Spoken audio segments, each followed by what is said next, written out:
Dans les prisons de la région parisienne, les ravisseurs parlent. Certains affirment avoir été maltraités après l'assaut donné sur la grotte d'Ouvéa. D'autres certifient qu'ils n'ont subi aucune violence. Selon les témoignages des indépendantistes, Alphonse Dianou aurait bien été blessé à la jambe après s'être rendu.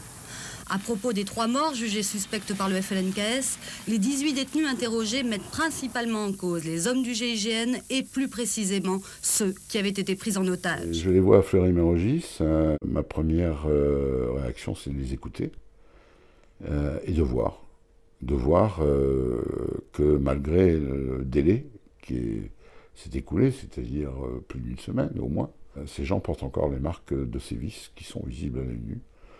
Et ma première réaction est donc d'assez vite interrompre mon dialogue avec eux, de me rassurer quant au fait qu'ils seraient assistés, que nous étions là, qu'il y avait les comités de soutien dehors, qui s'en occuperaient matériellement, etc., qu'on allait tout faire pour les sortir, bien évidemment, et de me précipiter, à l'époque il n'y avait pas de portable, de me précipiter sur la cabine téléphonique qui était en face de la prison pour rappeler le juge d'instruction, en lui demandant, ce qu'il fera d'ailleurs, je lui rends hommage, une expertise pour constater qu'à tout le moins nos clients avaient servi de cendrier aux forces de l'ordre.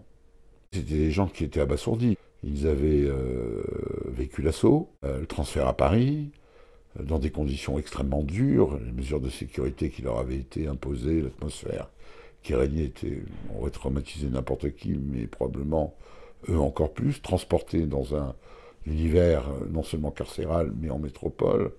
Donc, dans un premier temps, c'est des gens qui sont assommés et qui, en même temps, commencent à raconter ce qui s'est passé et ce qu'ils ont subi. Et je crois que leur première attente était avant tout une attente de présence humaine, de savoir qu'ils ne seraient pas isolés, de savoir qu'ils seraient pris en charge, aidés, et qu'on serait là pour se battre à côté d'eux.